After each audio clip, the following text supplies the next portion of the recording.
Hello, everybody. Welcome back to Dream Daddy. There's still many more daddies that I need to meet, but last time we met Robert, and we got into a little nasty no-no, but we don't kiss and tell, remember? So we're gonna continue because we have to go and meet with Amanda's teacher now. I arrive at Amanda's school and check in at the front desk. They give me a bright orange visitor sticker and send me on my way. I'm barely awake and feeling pretty haggard, but hopefully no one will notice. I check my watch and I'm relieved to see that I'm only 2 minutes late. Wait, is it room 103 or 108? I spot a youth standing at his locker and I approach him for help. Excuse me, do you know where Mr. Vega's classroom is? The youth turns around and looks me up and down with heavy lined eyes. That's how I dressed in high school, that right there. Come on, kid, I'm late for a meeting. Mr. who? Mr. Vega. I don't know. Have you tried the exit? Okay, wise guy. Are you gonna help me or not? Fine. Up the stairs to the left. Can't miss him. I head up the stairs and walk around, unable to find Mr. Vega's class anywhere. After a couple minutes of searching, I head back downstairs. That punk youth set me on a wild goose chase. I go back to where the low-rent Jared Way standing, fully ready to give him a piece of my mind, when suddenly a head pops out of the classroom next to his locker. Lucian, don't you have third period to get to? Fine, Mr. Vega. Oh. Wow. Now I'm officially 10 minutes late. I glare at him and he walks away. We're not cool. Oh. You must be Jenny Annie. This period's almost over. Would you mind waiting in the back? Mr. Vega leads me in. I take a seat in one of the comically small student desks in the back. I might get stuck in this. All right, where were we? Now, who can tell me about the unreliability of the narrator in J.D.? Oh, Catcher in the Rye, come on! The bane of my existence when I was in English. Ugh. Yes, Colin? Colin stands up and does the thing where he blows into the crook of his elbow and makes a fart noise. Oh, I mean, that's how I feel about the book, so I don't blame him. I'm with him on that. All right, everybody. Very funny, Colin. Please sit down. Are you kidding? Colin's the man. Now, Holden Caulfield is an unreliable narrator in the sense that the bell at the end of the... Thank God the bell rang. All of the students immediately get up, make a break for the door. Yeah.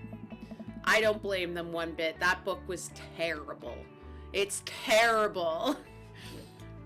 Remember to do the reading and answer all the response questions on page 194 in your textbook.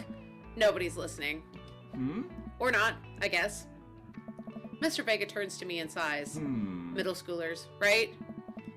Don't you teach high schoolers? Both, you know, budget costs. Right. Thank you so much for coming in. No problem, Mr. Vega. Please. Call me Hugo. Ooh. I don't know. He's also got a chiseled chin that is beautiful. And he's got nice locks and beautiful looking jacket and a snazzy bow tie. And he likes knowledge. This one's looking good for me. I don't normally do these impromptu parent-teacher meetings, but as I'm sure you know, Amanda's a very bright student, and I'm concerned about her recent behavior. What's going on? Amanda has never been the most engaged student, but I know she cares. Recently, though, she's been falling behind. She's not completing assignments and has been doing rather poorly on tests. I normally chalk it up to the seniorities, but this is strange. I thought Amanda always shared everything with me. It hasn't even crossed my mind that something might be wrong. I just wanted to ask, is everything okay at home? We just moved. She's fine. She has attended, but we just moved. Well, we just moved recently, but it was the only to the other side of town, and Amanda was more excited about it than I was. See if you can talk to her about it. I know she values you a great deal and would appreciate your guidance if she keeps heading down this road. I know how important art school is to her, and I would hate to see her miss out on a scholarship money that she clearly deserves. I'll make sure to talk to Amanda. Thanks for letting me know, Hugo. Anytime. On my way out, I stop. Thinking for a moment, I turn to Hugo. Hey, Hugo. Yes? They ever catch that rye? Stop it! Yes! Oh my gosh, it worked! Stop it! I leave the classroom and make my way out of the school. I'm still a little bit in shock that Amanda was able to hide this so well from me. She's always been such a force of positivity in my life, especially after we lost her father. Amanda must be done with classes for the day now. I'm sure she would appreciate a ride home, and maybe I can talk to her about what's going on. I pull up to the carpool, and Amanda hops into the passenger seat. So, did you have fun gossiping about me?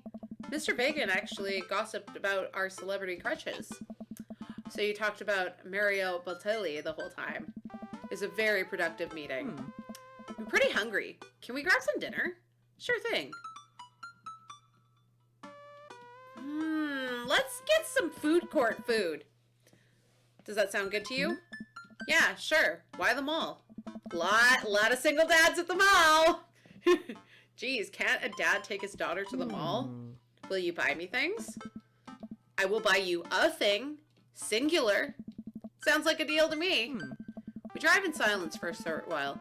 Amanda plays a game on her phone. I should say something. You know, sometimes when a kid gets older, they find that they have to keep things hidden from their parents. And that's okay, because sometimes that's what kids do. And that's okay. But also sometimes it's good to have the parents' perspective, because, you know, maybe the parents also have dealt with similar situations, and maybe they're a little cooler than you, and give them credit for. Anyways, what I'm trying to say is that it is good to share. Love you. Have you been reading my tweets? You have a Twitter? What? Never mind. Look, sweetie, Mr. Vega said you hadn't been participating in class and that you're not turning things in. Oh, I'm fine, Pops. Senioritas and all. I thought you liked Mr. Vega's class. It's fine. He's fine. We pulled up to a stoplight and I eye Amanda. She's still texting. I want you to know that you can always talk to me about anything. Uh-huh. I can tell that whatever it is, she doesn't want me knowing about it. That's frustrating. I heard MR is going to that fancy art school in California. That's exciting. Yep. Are you bummed that you guys aren't going to the same school? Yep. Amanda keeps checking. She stifles a laugh. What's so funny? I don't think you'd get it. Okay. Who you texting? Noah. Who's Noah? Yeah, who's Noah? My friend. Does he go to your school? Yep. Do you like Noah? What? No. Dad? I can't believe you would... Aww. Dad. I mean, geez. Why would you... Gross. Sorry, just asking. Dad, he's just my friend. Guys and girls can be friends. He's my friend. Okay. Jeez. This is going well. Well, good talk. Love you, kiddo. She leans forward and turns up the radio. I guess that conversation is over. To the mall, then.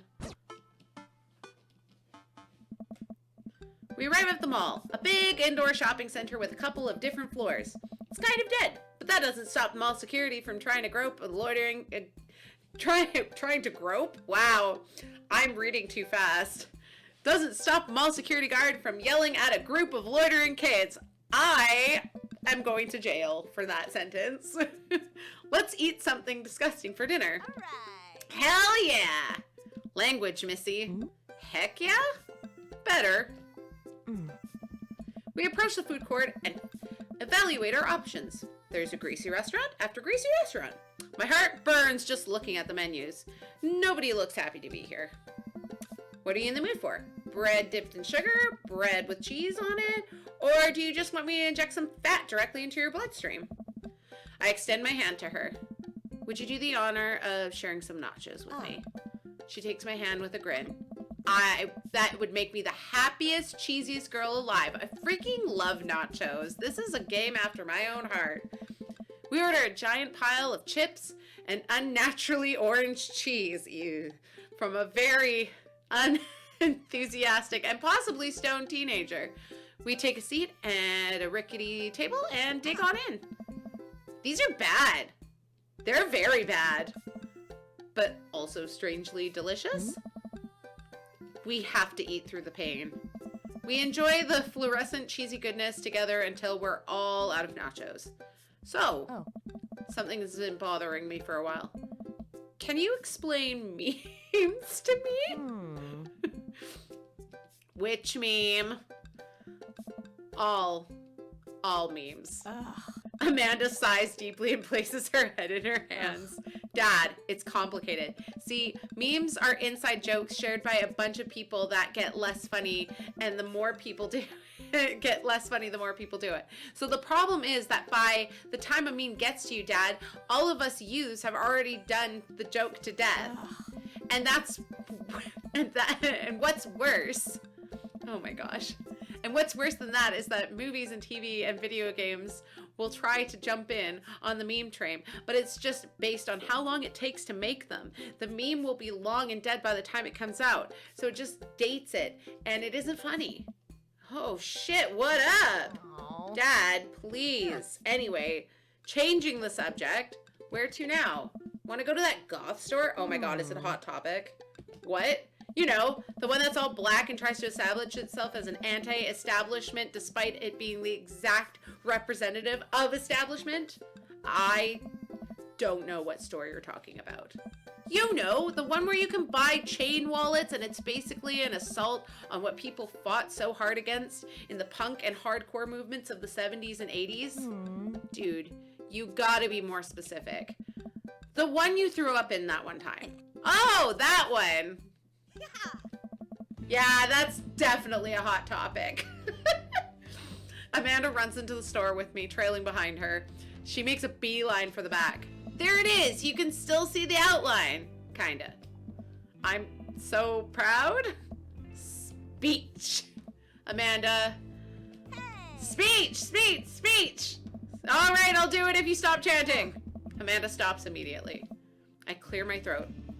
Thank you all for joining us here to commemorate an historic moment that will forever shape history. On a day very much like today, some 5 years ago, our very own Amanda Ann Dots had too much blue raspberry slushy on an outing to the mall. After begging her father to take her to the Dead, Goth, and Beyond to buy her rainbow suspenders, she proceeded to throw up all over a display of My Chemical Romance merchandise. Oh, how tragic! Her loving father then had to pay for said merchandise, which to this day remains among our possessions. Thank you.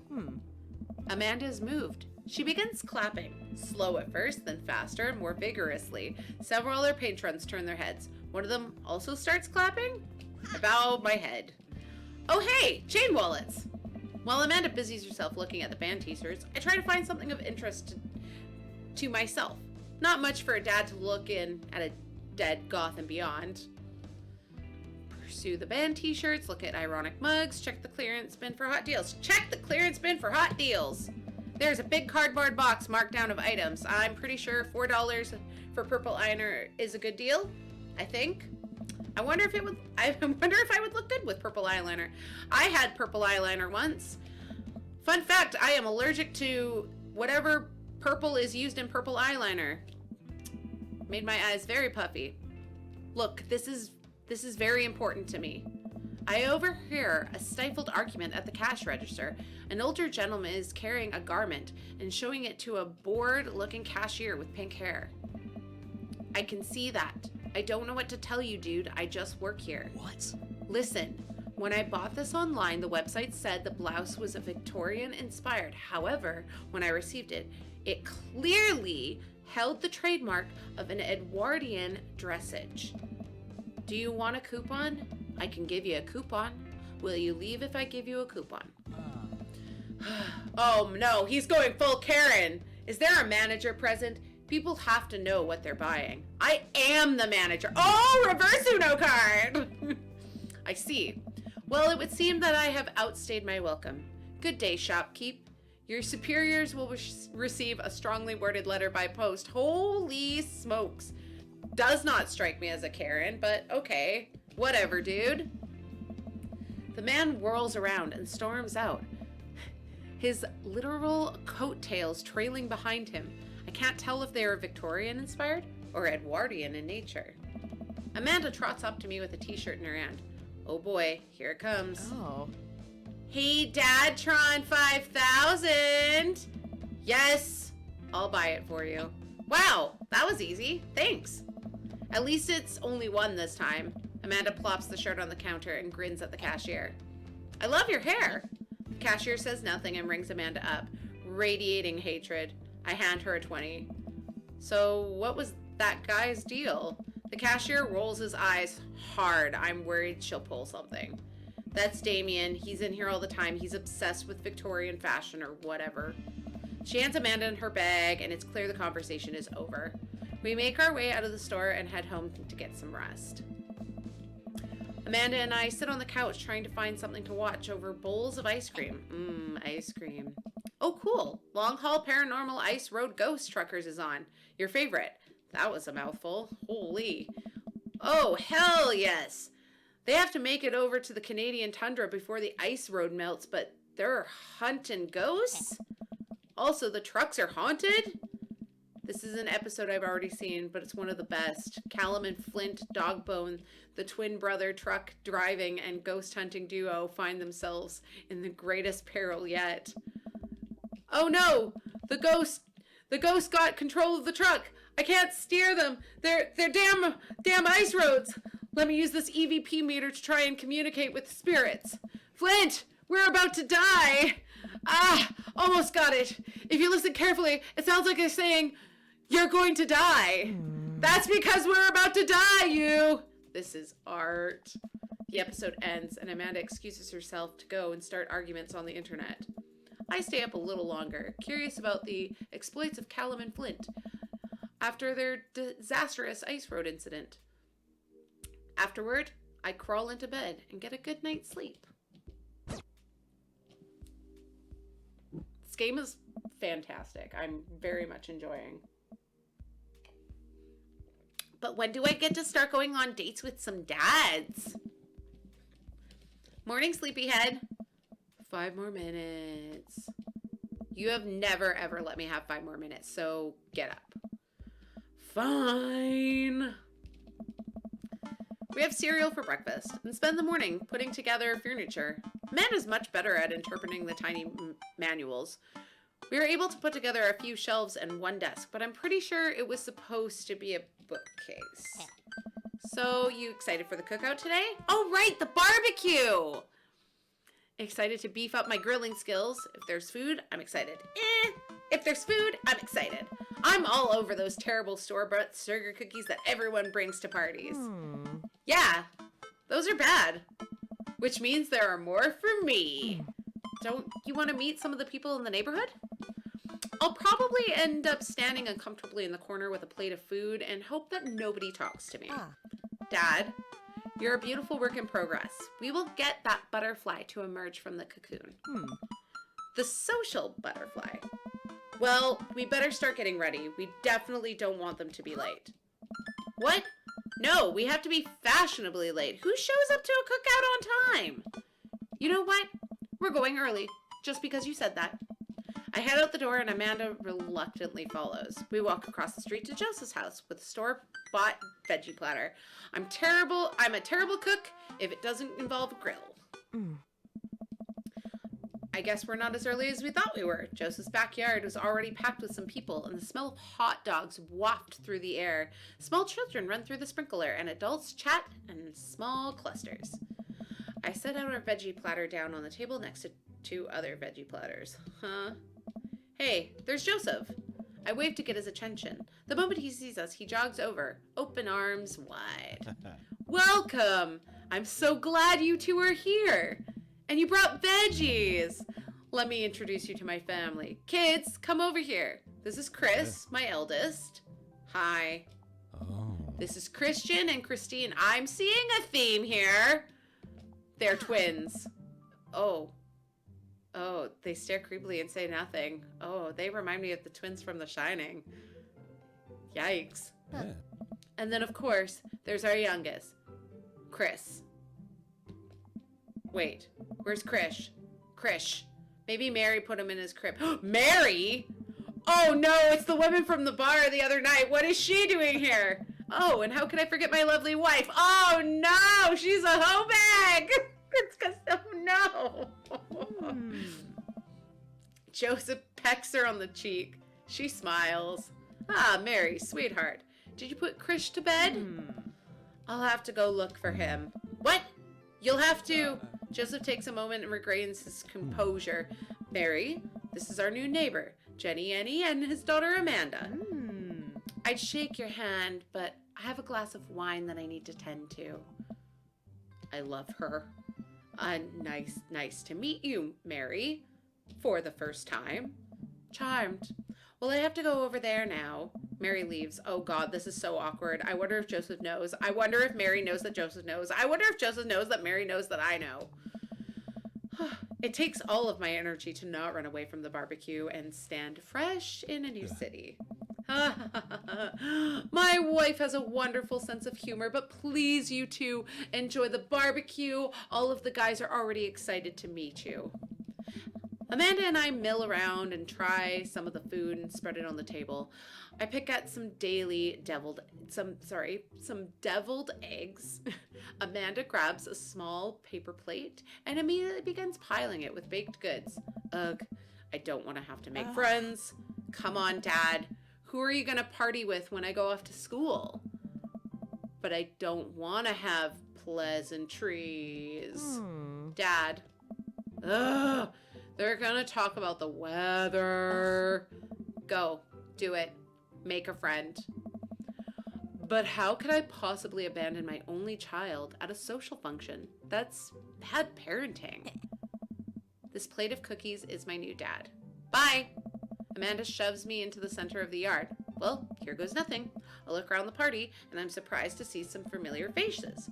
Isn't that the barista from the Coffee Spoon? Yes, it is. Oh, dang, Robert's here? Oh, no. Didn't that guy throw a frisbee at my head? Isn't that the guy who was throwing a fit in Dead Goth and Beyond? Yeah. Oh, isn't that Amanda's teacher? Yes, it is. Ooh. Hey, I know Craig. But wait a second. All of these people live in our cul-de-sac? That can't be right. I better investigate. Talk to Robert and Brian. Talk to Matt, Hugo, and Craig. Let's talk to Matt, Hugo, and Craig. My 3 favorites so far. These are the ones that are doing it for me. Oh, look at all 3 of them just standing there together. Oh, they're pretty. Which one am I going to pick? And the babies there. The baby's cute. Matt and Hugo seem to be embroiled in an intense discussion. Craig looks on, smiling politely. I walk over to say hello. Well, I don't think it's fair to try and compare 2 art movements like that. Periods in art only exist because they're a unique byproduct of the social and political climate of a time and place. And to try and take something like, say, the Rococo period and compare it to postmodernism in America, you're completely disregarding the context in which a work of art is created. Matt and Hugo seem to be busy talking that they don't notice me. Craig leans in. Dude, I have no idea what's happening. Talk to Craig. I turn my attention to Craig, who seems a little more attentive in my existence. How'd resistance training go the other day? Great! Little River here is a great cheerleader. Aren't you, tiny bro? Craig gives River's arms a wave and grabs River's arms and waves them around. You can do it, Dad! I'm so proud of you! I'm sorry for pooping on you! She must be a handful at that age. Oh, they always are. But it's so worth it. Craig grabs River's arms again and waves them around. Also, I'm sorry for throwing up on you, Dad. How you settling in? Almost done. The new place is perfect. I never get too comfortable. The new place is perfect. It's really cozy and the neighborhood is beautiful. I'm so glad we moved here. Oh. And I'm even more glad that we're right next to my old best friend. Craig gives me a playful punch on the shoulder. Oh, ow. I remember that hurting less in the past. Sorry. I've been doing push-ups and stuff. Jenny, how are you liking the neighborhood? It's pretty nice. Everybody's been super friendly. Seems like your daughter is fitting in just fine. Matt points across the yard to where Amanda, Daisy, and another young girl are playing. They're all sitting cross-legged in the grass, picking weeds and weaving them into little flower crowns. It's pretty adorable. The girl I don't recognize jogs over to us. What is it, sweetheart? It's a flower crown. I thought you'd look cute in it. Hey. Well, there's only one way to find out. Matt takes the flower crown, places it on top of his head. Oh, he's such a dreamboat. Am I cool now? Yes, you are. The girl stares at him, thinking it over. Nope. But you're slightly less uncool than you were before putting it on. Hey, Jenny, this is my daughter. Hello. I'm Carmencita. Carmencita. Okay, sure. Amanda comes over with Daisy in tow. Dad, look, I'm making friends. Are you making friends? You better be making friends. Yeah, actually, Amanda, you remembered the cool barista from the coffee shop, my old college friend, and, your teacher. Whoa. Oh, hi, Mr. Vega. I didn't realize we were neighbors. Oh. Yep. Still gonna get me that over to term paper? Great seeing you. Amanda finger guns her way out of the conversation like a champ. She learned the finger guns move from me. I'm so very proud. She's definitely a charmer. Speaking of which, where did my son go? Hugo looks around the party. He must finally spot him because his eyes go wide. Sweet Manchego. Sweet Manchego? Oh my lord. Ernest Hemingway Vega! What are you smoking? I love that. Ernest Hemingway. What are you smoking? Ernest is holding a lit cigarette. Oh. Nope. I see Ernest across the way, casually takes a long drag of a cigarette and then flicks it into a gutter. Unbelievable. Excuse me. Hugo marches over to Ernest and I turn my attention to Matt and Craig. Kids, right? Man, I do not envy Hugo. Last barbecue we had, Ernest tried to shove a sparkler down Joseph's pants. Oh, nearly burned down half the yard. And the barbecue we had before that, he actually burned down half the yard. And then it spread into my lawn and burned down half of my yard too. Oh, yeah, he looks like he's trouble. Hugo walks back over, practically dragging Ernest behind him. Hey, everybody, sorry about that. Jenny, this is my son, Ernest. Hello. Ernest looks away, sulking. His hands are shoved deep in his pockets. Hugo nudges him impatiently. Hey. Nice to meet you, Ernest. What grade are you in? Doesn't matter. Ernest? Okay, I'm in 8th grade. God, are you happy now? I'm sure you were just dying to know. Yeah, good for you. Can I go now? I'm tired of talking to old dudes who blame my generation for the failing economy. Ouch. I don't know. Ernest! Oh yeah, because I'm totally embarrassing you. Ernest puts his earbuds in and storms off to stand in a corner. Well, that was certainly something. He seems nice. Hugo puts his head in his hands and sighs. I'm so sorry. He's having a really rough time. As much as I want to be the cool dad, I have to be the authoritan dad, and he clearly resents me for it. I mean, I think as a dad and as a teacher, that's about authoritarian, oh my god, authoritarian as you can get. Y'all know what I'm trying to say, right? Great. Honestly, are any of us cool dads? Is it even possible to be a cool dad? What? I'm cool as a cucumber! See? That right there. You can't say that. What? My kids think I'm cool. But for how long, Craig? How long do we get to be cool dads? I don't know. I think we just have to accept the fact that as dads, we've become the machine we once raged against and accept our fate to unironically wear socks with sandals. Your kids may think you're cool now, but the moment they hit puberty, you're doomed. Amanda's 18. She still thinks I'm cool. I yell across the yard to my daughter. Amanda! I'm cool, right? Amanda just laughs. She keeps laughing. I see your point. As much as we all want it, I don't think it's as important to be a cool dad as it is to be a good dad. We can't all be best friends with our kids. It just doesn't work. I mean, look at me and Ernest. Our job as parents is to make sure our kids turn out okay. Yeah, you're right. But it'd be nice to have it both ways. Hearing these guys talk about this makes me think of my relationship with Amanda. We get along so well, but there might come a time where it won't be like that. Is college when that happens? Hey. Don't let us eat up your time, Jenny Annie. Go meet some of the other people around the neighborhood. Okay. Well, I have a few more people to meet around the neighborhood, but I'm going to save that for the next video. So thank you everyone so much for watching, and we will see you next time on Dream Daddy. Bye!